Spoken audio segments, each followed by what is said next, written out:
is first up today, again from CBU Opens. All right, everybody hear me okay? It's good. Perfect. All right. Excellent. See, I'll try to keep it right here. Okay, so thanks for joining us today. I'm looking forward to showing what I do, what we do with the CWSU, and how we use satellite data to do it. It's absolutely crucial to our everyday operations. So first I'm going to talk about pretty much as I tell people why we have a job there and why it's so complicated and what the impacts are. So first of all, San Francisco they have 4 runways total. They're a favored configuration that has the maximum allowance of arrival aircraft per hour, which is the 54 rate. They land on the 2.8s, 2.8 left and 2.8 right. And the problem is, there's many problems. They're close together, so they're not widely spaced like other airports. And there's a kind of a bay at the end of one of them. So their real estate is extremely limited. So what this means is that aircraft coming into the airport, there's 2 main flows from the east and from the south, and there's other flows from the north as well. But eventually, they have to meet up here, they come together, and then they approach the 2.8 left and right. And to do that, they have to be able to see each other clearly for obvious reasons. And as you can see on the diagram they're 750 feet apart as they're landing. And it is kind of scary when you're landing into San Francisco. If you haven't done it, it's pretty fun. You can look over and see a plane right next to you. And people start freaking out. I just nod my head like, oh, it's okay. It's normal. And but with that comes special considerations for San Francisco. So when you talk about IFR and VFR, all those basic rules are kind of thrown out the window as far as what we do. IFR for us, our ceilings at 4,000 feet and above. So if you have anything below 4,000 feet, they go from a 54 rate down to a 35 rate, which is very significant. And that rate is hourly aircraft, or aircraft per hour, or AAR. And the approach zone, they come across the San Mateo Bridge, so they have to have that clearance not only at the airport, but also by the San Mateo Bridge, which is right here. So they have to have at least 4,000 feet, plus or minus a few, depending on the ragged cloud deck or not ragged cloud deck, or not to make that happen. So with that, we're going to get into 2 cases today I want to talk about.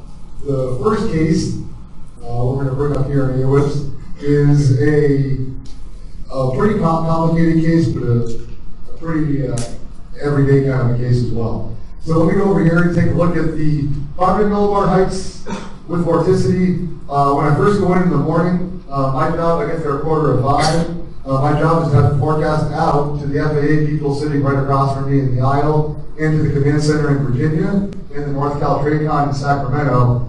That's all due by 5:15. So I get a whole half hour to 45 minutes to look at all of this. And I'm going to go forward and show you some of the stuff we look at, not all of it. So on this day, this is a case from 14 August.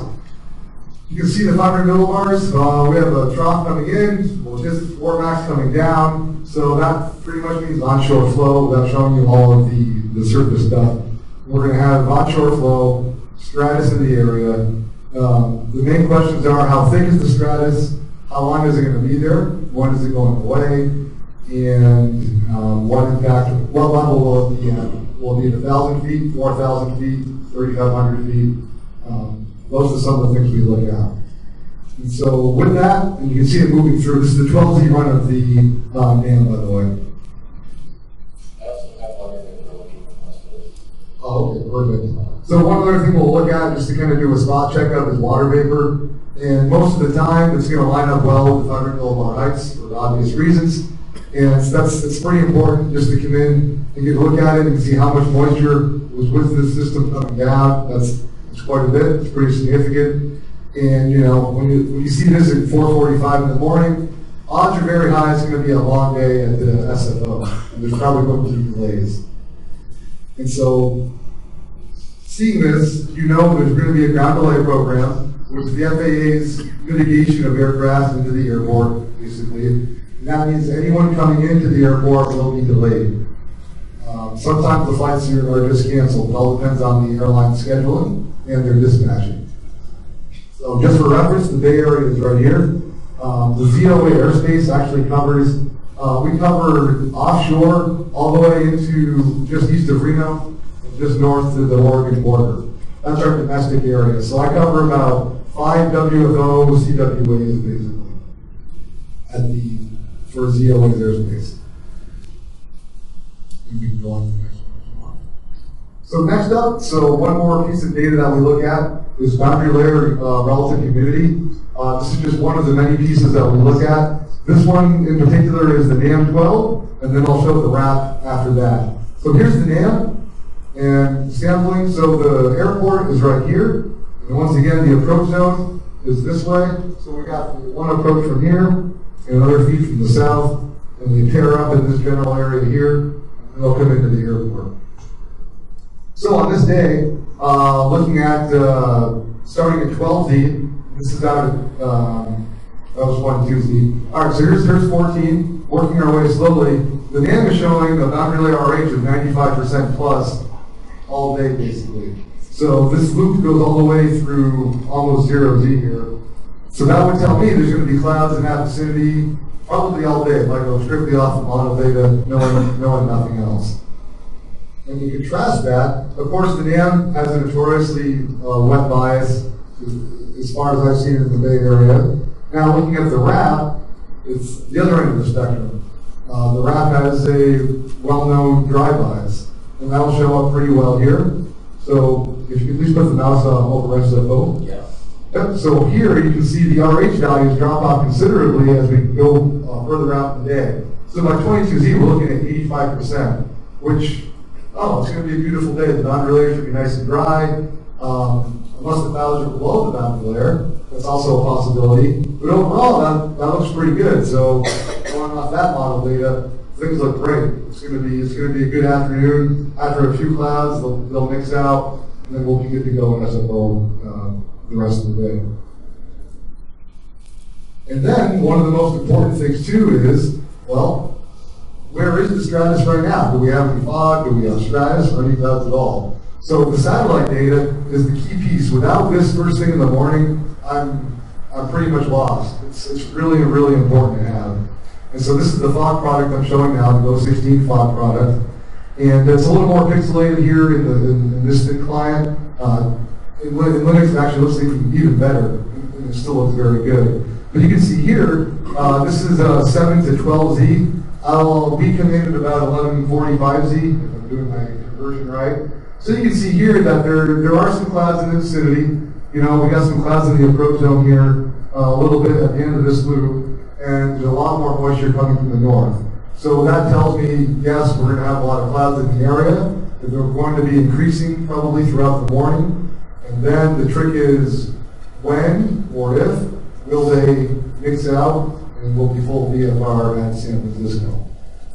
So there's a lot here I'm throwing at you. That's why we have a lot of these Q&A sessions built in. And then let's take a look at the first part of the satellite data right now as well.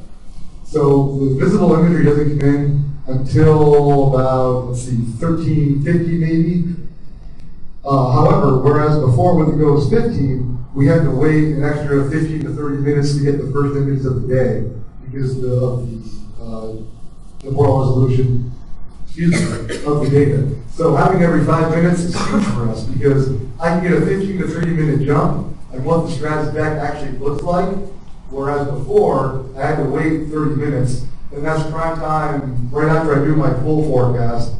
And then I'm watching the trends after I put the forecast in to get an idea of what's going on with the Stratus. So Patrick, about what time is your forecast basically quote unquote due? To whoever you give to. Maybe you could talk about that as well. Yeah, so the forecast is due by 5:15 local time. And then once we issue this forecast, which goes out to the world, and I go over and actually walk over to the person who's controlling the amount of aircraft into the airspace, they'll take that data, they'll talk with the command center with a big conference call, we'll talk with the command center and the TRACON, and then we'll decide on what the rates should be for San Francisco Airport for the rest of the day. and how many airplanes they want to allow per hour into the actual airport. It's amazing. I never realized every single plane is accounted for. And the difference between a 35 aircraft per hour and a 36 or a 45 or a 28, it's huge impacts to the national airspace.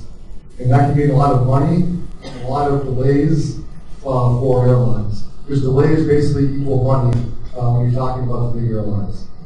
And it causes people, it also causes customers to be unhappy, which is also not good.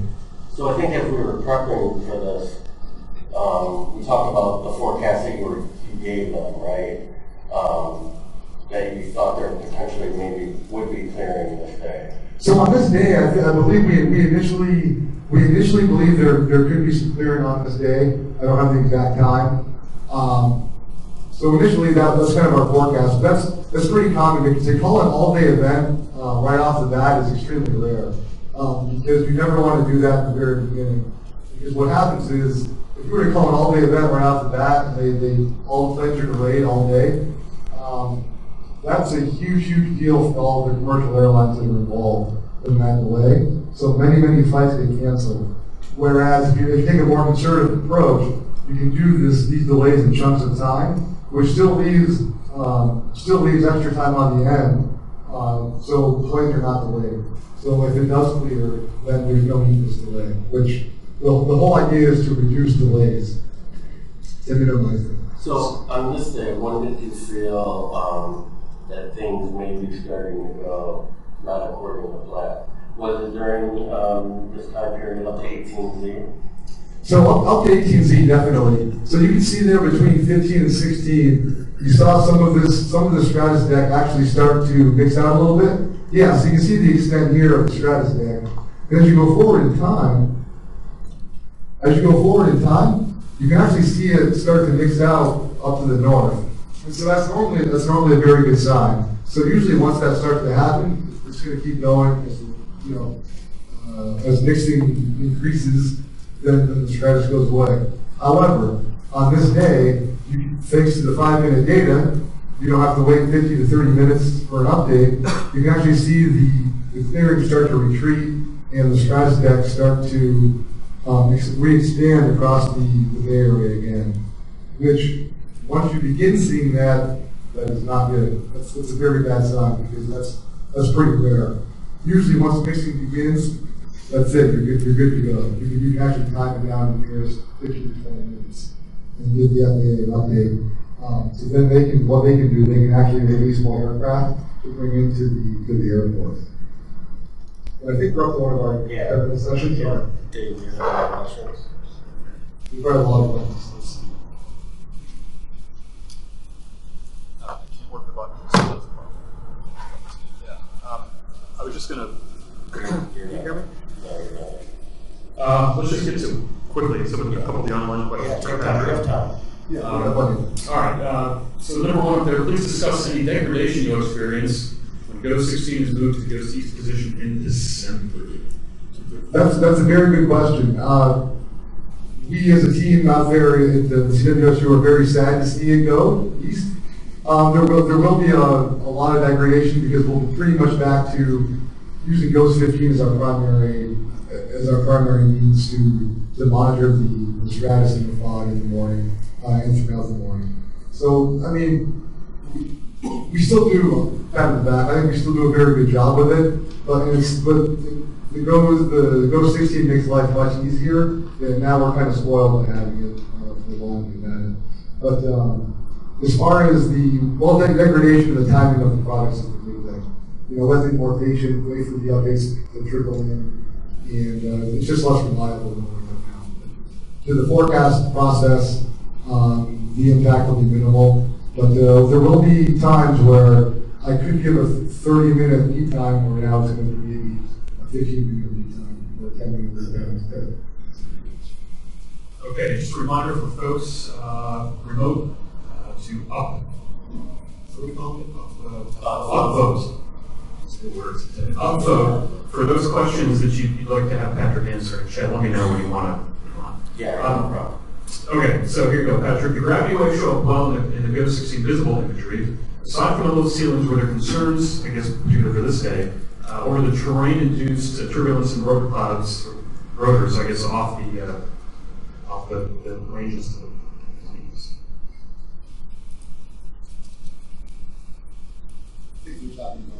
Yeah. Because there's an observable from that area, correct? Yeah, so that's a good question.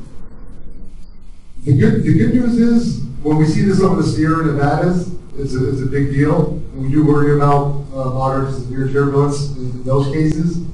As far as the Bay Area goes, these do appear a lot when we have these systems coming ashore. Oftentimes, it's going to be a good indicator for some low-level turbulence and some low-level wind shear coming into the Bay Area as well. So you make it plus or minus 20 knots and or updrafts and downdrafts associated with those. However, when you see the signature in the Bay Area, I've seen less frequent reports in the Bay Area than I have in the Sierra Nevadas, where we'll have moderate or severe reported more frequently with those signatures. But yes, it's a very good indicator and something we do look at. So that also it also really helps us as well, because in the GOES-16 data, the 1 kilometer is great, but being able to see it now at a high resolution, you can really see this phenomenon in greater detail. So it really helps us to localize where it's actually occurring as well. Another good application. All right, a question from Mark, and that's sad. Where are the GOES-16 RGB products? That's a good question. Unfortunately, due to our bandwidth, we're not really able to load those. If I'm going to load it, I've tried to load a few, but it takes literally 10 minutes, 5 to 10 minutes to bring them up. And sometimes and I can't do anything else with AWIPS while it's loading. So oftentimes I've not really tried to play around with it too much, unfortunately. But I do feel, just seeing a few of them, I do feel that maybe the result are going to help us provide better forecasts once we actually check them out a little bit more. Yeah, Patrick, elaborate on that, because when we talked, leading up to this, we talked about your use of 1 minute data in the office. Yeah, Can you talk about that? And that is another concern. This is 5 minute imagery, by the way. So the 1 minute data, I think, would also be very helpful to help us see trends, especially early on when the sun is first coming up, because again, having those visible images as soon as possible is huge as a forecaster. However, unfortunately, when I saw with the hurricanes, the 1 minute data cannot load.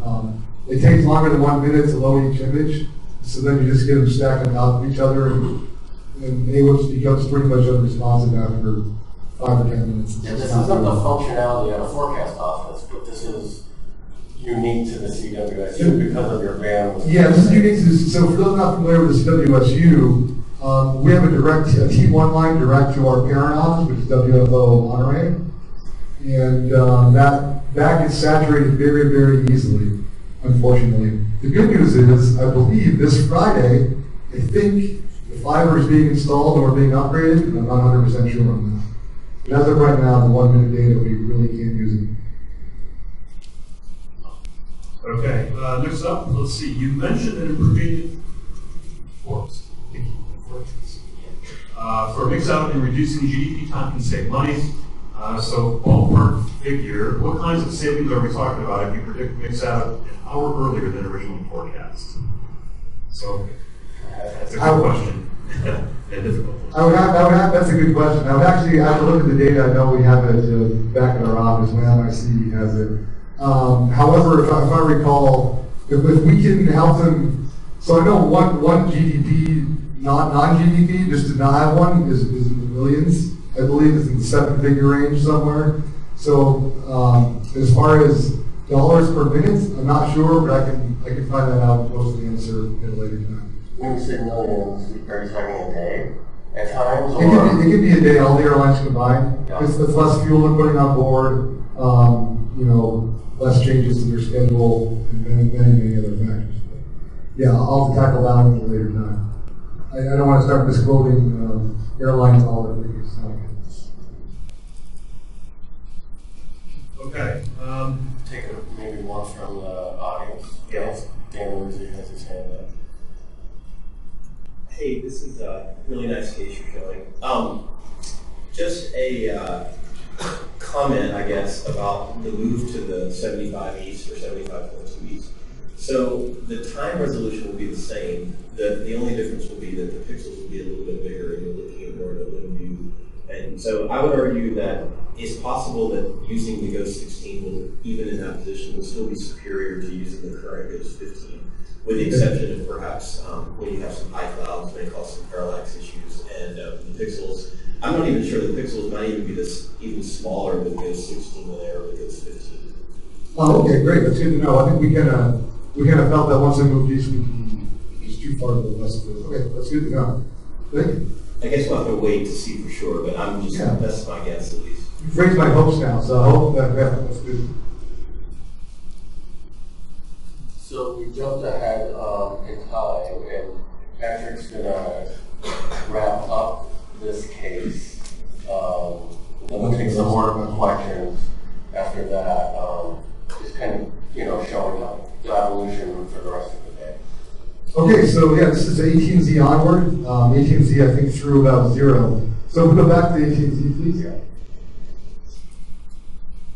Okay, so this is pretty much mid-morning. This is when the FAA people are going to come over and say, hey, what's going on? Do you have any updates? The command center, TRACOM, they want to know what's going to happen the rest of the day. Is this going to be an all-day event? If we plan on clearing in 20 minutes, 30 minutes, 60 minutes, what do we got going on? So, looking at this data, the clouds really haven't moved much. It's 1842 at this point, and we can go onward in time. And we can actually see this clearing line is basically just meandering northwest to southeast here and not really clearing at all. And so now we're at 21Z. And so at this point, just knowing from experience at 21Z, you still have a setup like this with the system coming down, onshore flow. You do have the clouds all the way inland. Odds are very high now, but it's not going to clear. So at this point, we would likely call it an all-day, what we call an all-day event, and say, all right, if you have any clearing, it's going to be extremely brief, and maybe for an hour. But odds are extremely high right now that we're done for the day, because as soon as the sun goes down, you're going to have more stratus forming, and your chance of clearing is 0 at that point. And so, in this case, we're just above 0, but it's pretty much 0. So we look at the end of the loop here. I think we're going to 0Z. Yeah. So now you can see the stratus actually increasing over across the approach zone. So at this point, it is indeed an all-day event. And I think we actually go through here to 3Z in the evening, just until sunset.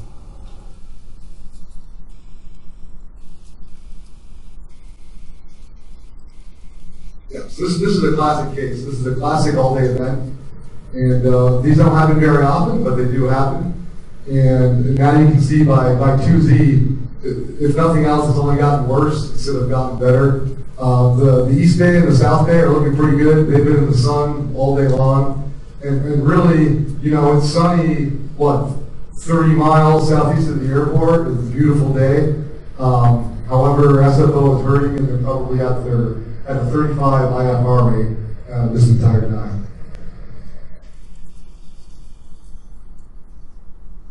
And let's just go to sundown there. If we go right before sunset. Sure. Yeah, so there we are. So you can see the clearing line, if anything, has really just progressed more to the southeast. And that likely stayed there all night long. I don't have the imagery past this, but in these cases, it probably never cleared until 18 or 19Z the next day. So what are some of the impacts, after you updated the forecast, and you give them that information, what does that do? Does it, a 35 arrival day just for everybody to maybe, are there delays, are there cancellations, things like that? Right, so what will happen is, it's a lot of numbers I'm throwing at you that I use every day, and I realize you guys know. So the maximum rate is 54. And so on a day like this, we're down to 35 or 36. every hour. So that's about, 18, 19 less planes that can land every hour. And what happens is over time, that builds and builds and builds and builds. So those planes have to go somewhere. So what happens is the airlines usually cancel those flights, or they get pushed out further down the line. So maybe they were supposed to come into the airport at 3Z, you're not going to arrive now until 5Z. So the average delay could be 2 hours or 2.5 hours, and affecting several, over 100 aircraft. And so they do these ground delay programs, like they did on this day. So once the forecast is updated, I say, okay, it's going to be an all-day event. They'll go through and they'll take the bar graphs of all the incoming aircraft. You can see the graphs of the demand, and the demand just gets leveled off. And all that demand is pushed to the end of the day and further down the line. And so what that means, the impacts can range from airlines canceling, airlines moving aircraft around for more strategic flights, unhappy customers, people being stranded in places, and also the local FAA people are probably going to have to work until midnight or 1 in the morning locally because of this increased demand late night. And so that's kind of a big deal because they're very strict in the FAA. They can't work more than 8 or 9 hours. They must be home for 8 hours. There's no exception to the rule. And so if their staffing is low, then that creates a staffing issue for the FAA as well. So there's many, many impacts just one Stratus event can have on the entire airspace system. Whether it be personnel, customers, airlines. And as far as CWSU goes, it makes a pretty long day for us as well, because depending on the event, we'll actually stay longer to support them as long as they need us. And so it also changes our staffing a little bit as well. And at CWSU, just throwing it out there, there's only 4 of us. There's 4 total. There's 1 MIC and 3 forecasters. So it's a little different setup than a WFO that has a lot more people or a lot more people on staff. All right, I think with that, we're at our next Q&A.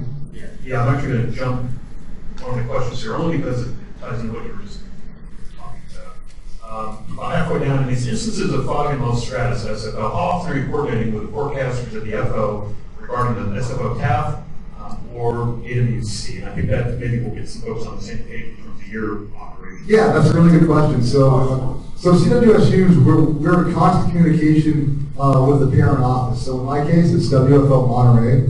And one of those first things I do when I do get into the office, we are actually we call or NWS chat the Monterey Aviation forecaster pretty much as soon as we get in, as we're loading up our data, looking at the data, we look at the TAF, and we actually call them. And for the rest of the event, we're in constant coordination, whether it be by NWS chat or on the phone with the TAF forecaster, because the TAF has very high impact.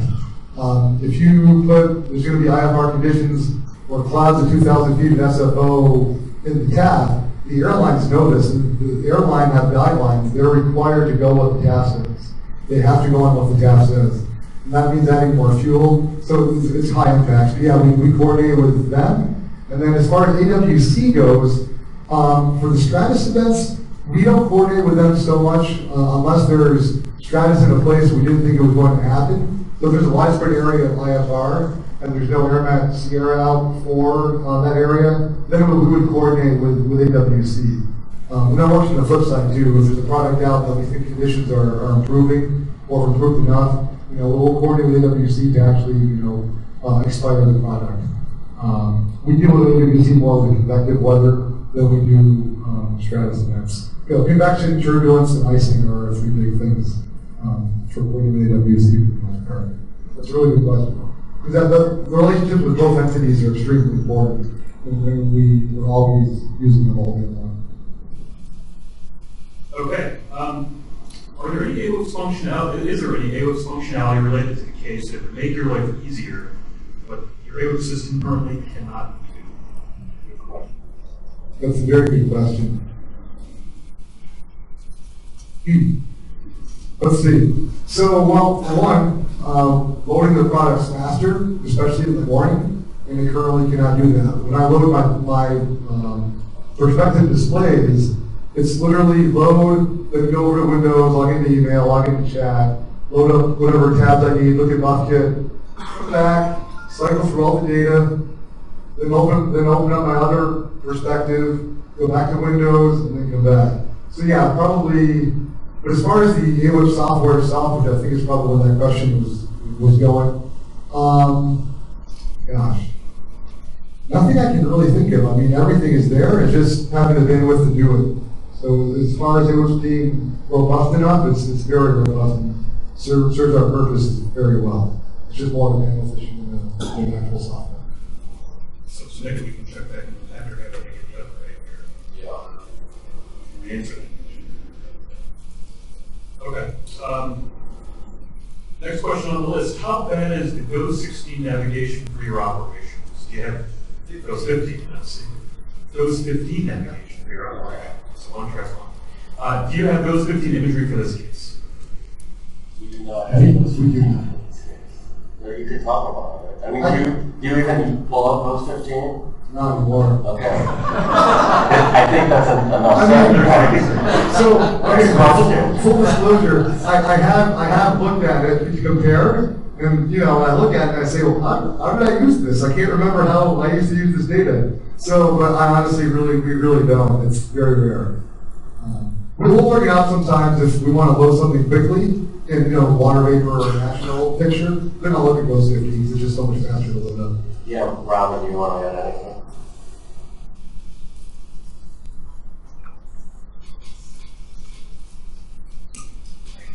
So just to follow on that, can you maybe summarize what you think the advantages are of the GOES-16 data in this particular case? I mean, you said a little bit of the temporal resolution, maybe you were able to do notification 15, 30, 45 minutes earlier because of the GOES-16 data. What might be some other advantages? Sure. Yeah. So the timing and the resolution are really the two biggest advantages I feel from having the data.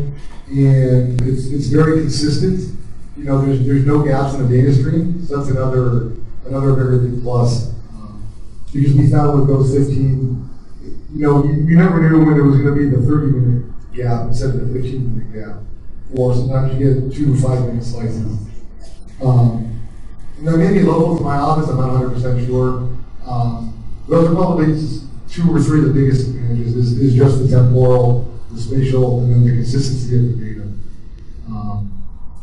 And yeah.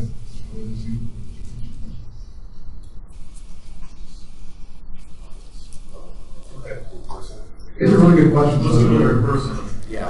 Folks in the audience here, comments, questions for Patrick before we go back to somebody raising their hand in the back. Holden. Yeah. Just curious, have they established where the mesos are going to be on GOES-17, and does one of them cover your area? Yes, and yes. That I don't know. Go ahead, Catherine. We have 2 default domains for Stratus as well, identified. You have access to my slides here there. And one of them, there being some deviation from major sectors.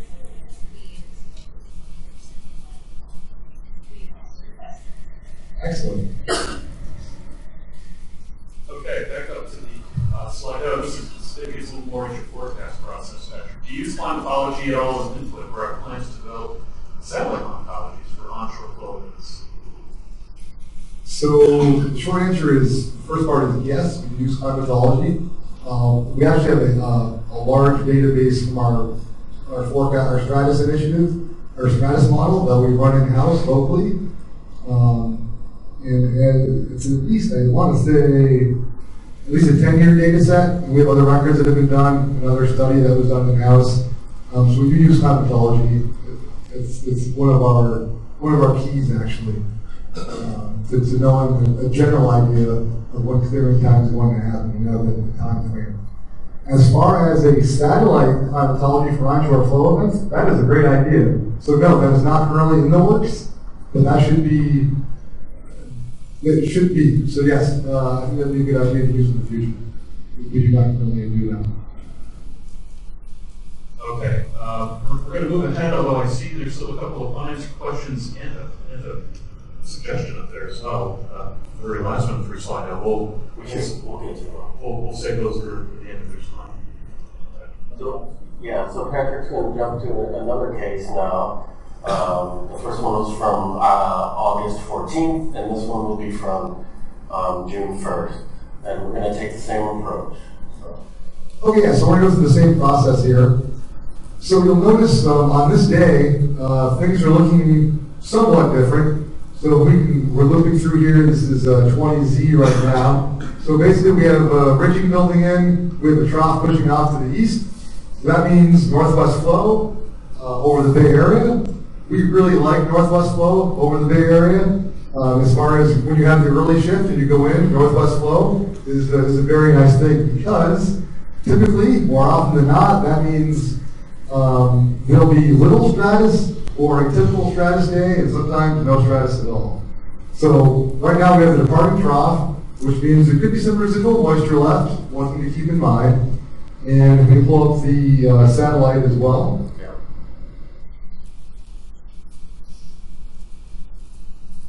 We'll see here, sure enough, there's the trough. So I don't have the previous day, but it's likely we had an increase in moisture, maybe some rain the day before or 2 days before. And so this is a pretty nice, pretty good here. The base of the trough is now east of us, so we are northwest flow. So that's usually a good sign. Let's go to the next tab, please. Okay, so once again, we're back to our boundary layer RH. We do look at soundings too, RAP and NAM typically. Unfortunately, they wouldn't cooperate today to actually have those up here, but we do look at them. I look at them in AWIPS, I look at them in BuffKit as well. So on this day, this is the NAM 12, once again, the 12Z run. We see here there's going to be some clouds, according to the NAM, in the morning. And after 18, 19Z, RH has dropped below 95, and by 0Z, we're down in the mid-80s. Me personally, once it gets below 95, I'm feeling pretty good that drying is commencing and the stratus is usually gone at or close to that time. And then the wrap, on the other hand, odds are good it's going to look a little bit drier. Let's take a look. And so there's the wrap once again, and we have the wrap this time. So down to 92, and this is at 18Z. So sure enough, it is a little bit drier than what the NAM had. It dries things out just 2 or 3 hours earlier. So that's quite a wide range, to be honest. Okay, so the all-important fog product. So where is the stratus on this day? What do we have out there? Is it a clear day? Well, this was a rough testing day, Patrick, right, for the satellite. We can obviously see that with all the striping in place. So yeah.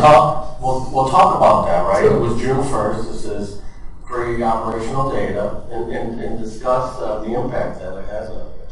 Right. So I mean, it's not the end of the world. Experimental data. It happens. So we're sitting there in the morning doing our forecast, and we see this happening. However, if we go here to between 7 and 12Z, you can still see the stratus is in place, and there's more stratus down here. And granted, it's a little hard to pick out. However, in this case, I would go over to GOES-16 and check it out. And of course, there's surface observations too to look at, which you want to look at those as well to get an idea of where the stratus is at what level it's at. Okay, so still on this day, it wasn't an ideal case, but it's still, this is good enough to know there is stratus in the area, so we're going to have to forecast when it's going to be going. And then, as soon as the sun starts to come up, we do have visible data. So now, this is where that timing is crucial in data consistency. So we can see on here, there's actually a large area. It's all the way inland. So here is Livermore in the Bay Area, which is pretty far east. And actually, between Livermore and the East Bay, there are some hills. They call them mountains. There's actually some hills in here and in this area. And so that's a pretty far intrusion of the stratus. So it's a pretty good stratus day. And this is more typical of the stratus day as opposed to what we saw in the regime in the previous case. Because we know this is northwest flow, so odds are good things are going to behave themselves today as they clear out in recent time. Yeah, it's interesting that you say that because if you remember on 14 August, on the first light image, there was not nearly as much Stratus as there is this day. But Patrick is, based on the model output, even though there's widespread Stratus, that this will eventually mix out, right? Right, and the flow regime is different as well. So the previous case, if you recall, we had the southwest flow. Someone mentioned the gravity waves coming across the Bay Area there. So this is much different. This is more of a northwesterly flow, which climatologically speaking, which is the other question, we know things are going to be a little bit different today, again, based on the model data as well. Because in this case, both models show it clearing out in the other factors too. So, looking at this, we got until, what time are we going? 14. Why don't we take a few questions? This is a good time for some more questions. Yeah, and then we'll jump ahead a little. Okay, can you hear me? This is a question that's left over from last time. It's certainly still relevant. You kind of addressed it already, but will you still use the GOES-16 data after the move because of the increased temporal resolution, even though the view will be good? Yes, definitely. We'll use it as much as possible. If we look at it and it still looks good or good enough for our purposes, then most definitely. One more question from here, and then we'll go back to the audience. I have a question too that I'll save. Is the presence of, this is again from Slido, the presence of gravity waves indicative of the strength of the inversion and indicate that the stratus will persist, especially with the onshore flow? I think I had that question for you too, when we were practicing. Oh yeah, you did actually. Yeah, that's a good question. So,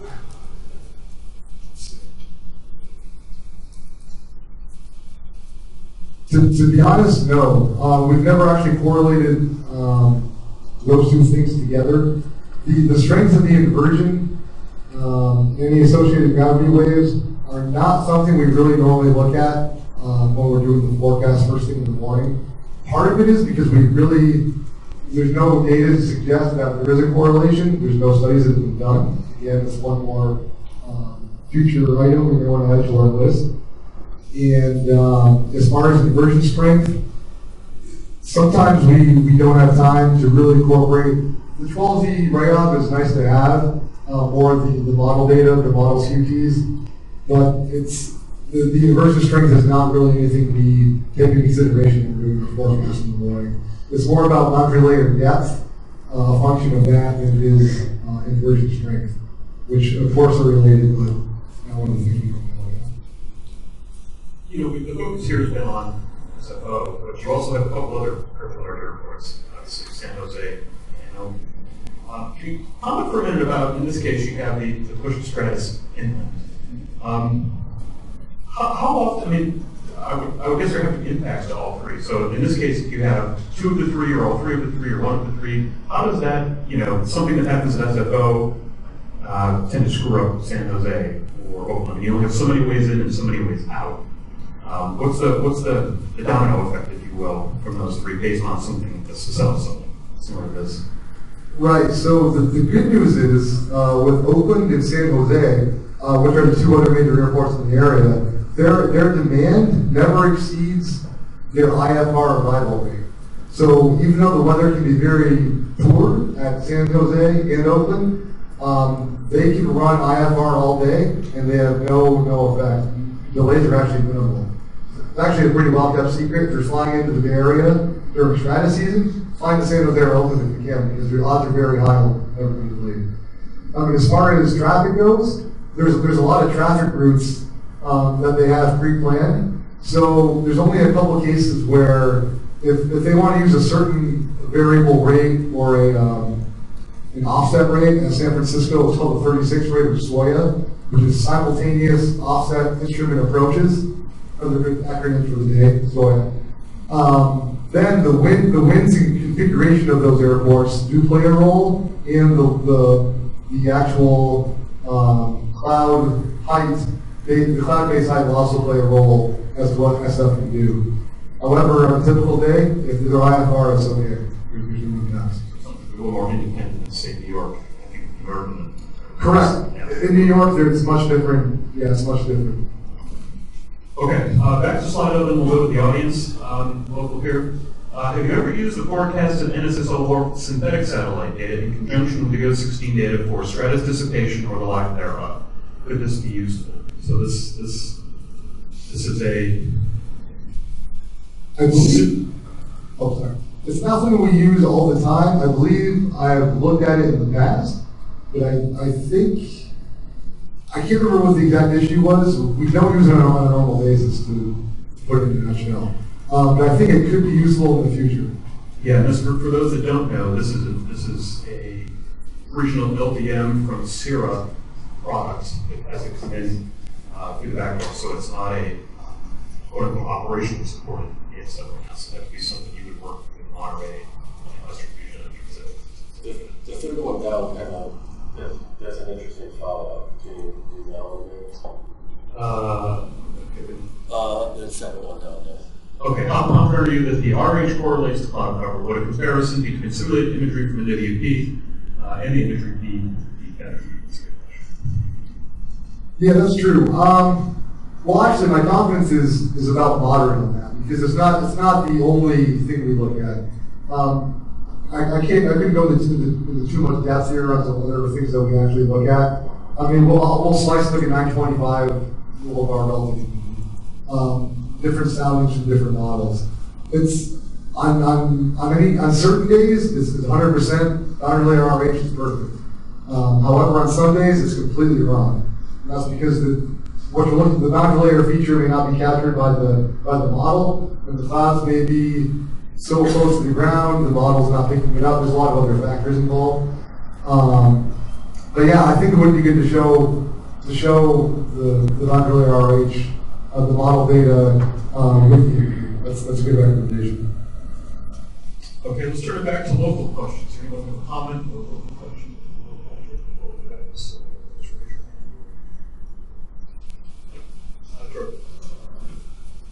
Yeah, I think you might have said that you have issues pulling up additional data in your AWIPS, but level 2 products, we have a number of cloud products. Is there anything in particular with the derived products from the satellite that you use or you're interested in, or anything related to those products beyond the inventory?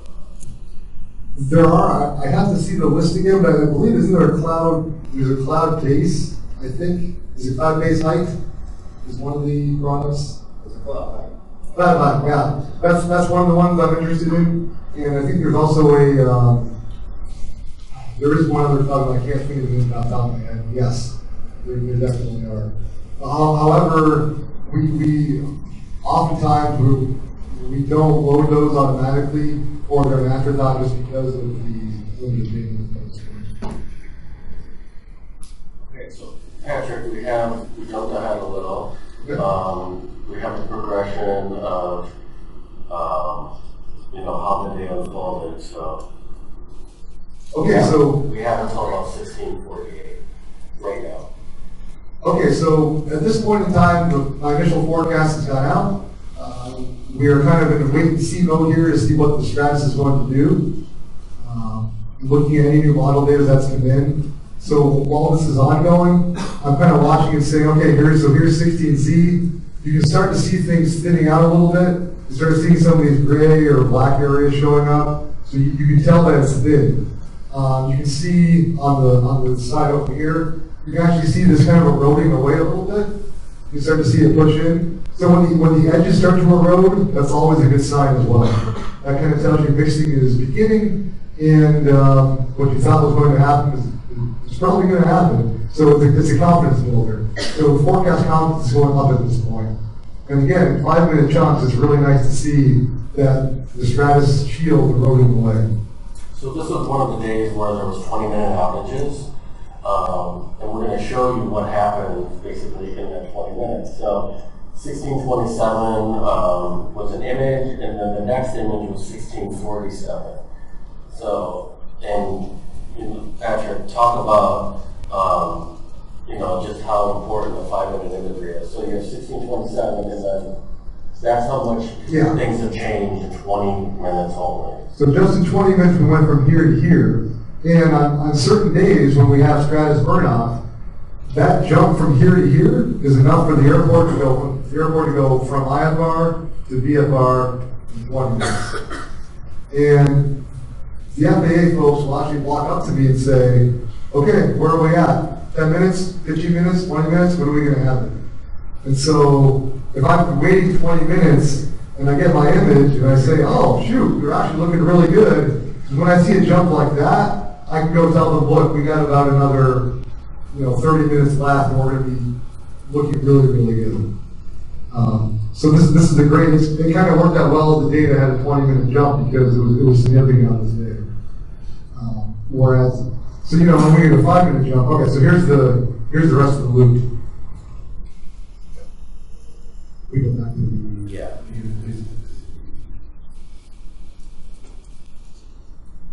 Okay, so here is 1717. We're working our way to the 17th the hour now.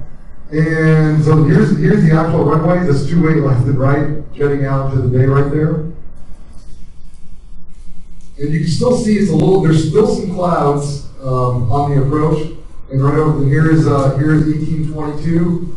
It's clear. And the approach is good. The approach zone, this area in here, is clear at this point. Over 1822, 1817. Is this a dirty burn? I can't remember what. This was, so if you go, what's the first image we have here? Okay, so let's step through here, please. Okay. So this is more of a dirty burn. There's no clear, we got some clearing south and north here, but this is kind of just sitting here. Sometimes you'll see where it'll be a clearing line. It just comes through, it just pushes through, and it's completely clear behind it. This is more what we call a dirty burn. It's a little bit slower. It's taking its time a little bit. And some of these clouds are actually impactful, even though it looks pretty clear. Right? So right here, this is 1812. You can see a few pixels of clouds here, and I say that jokingly sometimes, but there's been times I've seen less than this, and they'll lose visual separation of the airport. And so now with the increased resolution of the GOES-16, we can finally resolve these clouds, whereas before it may show up as 1 pixel or just some artifact. It was really hard to see. But now with the GOES-16, we can actually get an idea of when these clouds exist besides using a web camera. We rely heavily on web cameras as well. But this makes it better, because if I can't see it, I can't forecast it. But if I can see it, I can say, oh, okay, I know what that is. Yeah, that's going to take another 20 or 30 minutes to go away. That takes an extra 30 minutes to mix out. And it's actually very significant, much more than the other things for an airport. And so then the rest of the day, you can see the east bay is completely clear, and clouds around the peninsula are clearing out. So on this day, they actually achieved visual flight rules at, I think it was 1810 Zulu. So if we go to 1810, 1812, they started being able to see each other at around this time frame right here. So in this case, these clouds are far enough to the south and to the west, it didn't impact the approach, or they didn't have enough depth to actually impact the approach either. They can fly over the top of them. So there's a lot of factors that come into play when we're doing these. This day is what we call a more typical Stratus day, and things they were good to go after that basically 18 to 15 season. All right, Dave, how about a few final questions? Yeah, there's some good questions in here. We'll wrap up at around 12:40. Okay, yeah, so any viscosity? Are there particular areas or products that you monitor for precursor signals? For rapid mix of Stratus or looking at cloud bases, such as the flow rates can be confidently increased in advance? Unfortunately, not really. There's only a few other things we'll look at to kind of get an idea. So we have solar radiometers at the airport and at the approach, at the bridge. We have one bridge AWIPS that we use. And so those help us when we see the solar radiation increase. Obviously the clouds are either thinning or they've dissipated completely. We can get an idea that, okay, well now it's going to be warm in there, so things are trending in the right direction. So that's one more piece of data that we look at. So that's one precursor. Another precursor is on our sonars that are also part of the Stratus model that we have. We have a sonar at the airport and a sonar at that same location on the bridge. We can actually tell that the base of the clouds are rising up and the inversion is starting to break. And so once we see the tops of the clouds and the base get closer to each other over time, they actually trend, the layer trends thinner and thinner. That also is a precursor to know that clearing is commencing or mixing out is commencing, and the Stratus is going to be done pretty soon.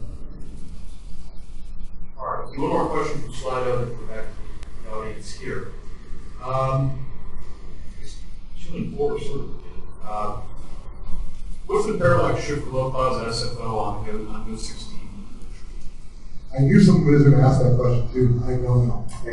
I mean, with a low cloud, it should be pretty low. It's almost negligible. I mean, you're basically on the ground, so deeper convection and overshooting top on deep convection, that's obviously a worst case scenario. But most of our clouds were concerned with the surface relatively 4,000. low. Someone back to Jordan, do you have any comments you'd like to make on that? Parallax correction, I think we did put a map together. I'd have to look at it but for low cloud, I think you're right. That it's minimal. Yeah, I would consider it to be minimal from an operational perspective. Okay, both questions. Patrick, you mentioned at your opening that it's not just achieving a good sort of visual slant range on approach, but there's a bridge over the bay that they have to clear. So can you kind of point out where's that bridge and what's the height of that bridge that they also have to clear? Because it's not just can we see airplanes in front of us on approach? Sure. Yeah. So the San Mateo Bridge, the San Mateo Bridge is located right here, and so this is one of the main points. Right before they join up to see each other to parallel to each other down here, they have to make sure that they can see the bridge visually as well.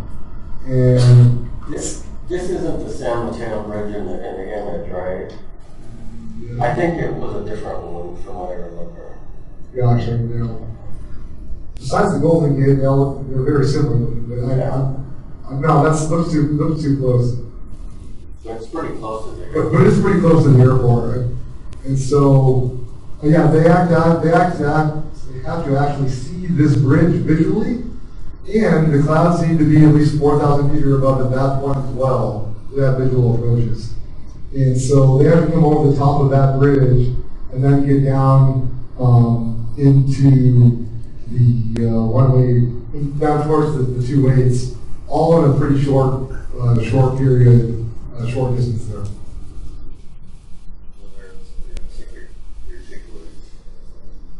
Oh yeah, so we have a few takeaways here.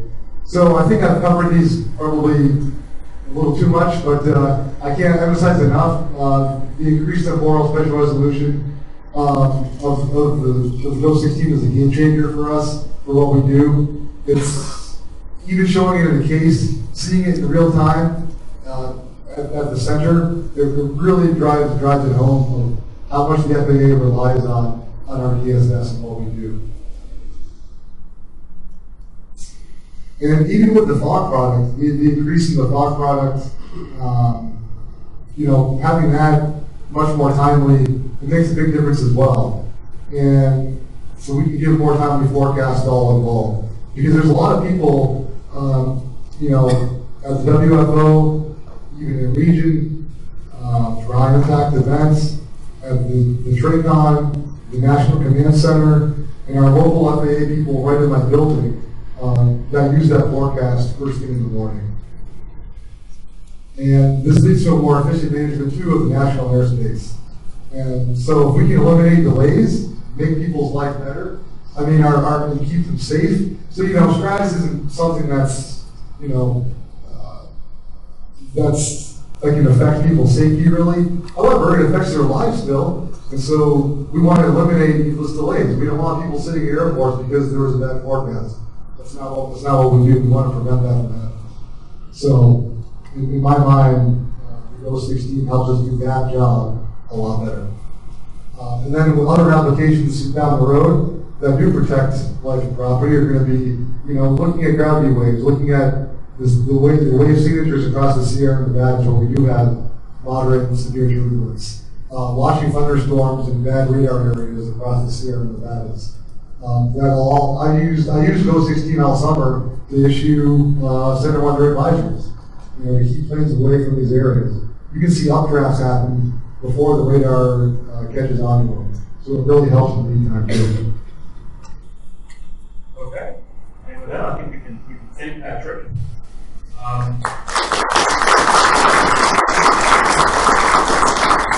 couple of questions that are left up here, one related to guidance in the NDM.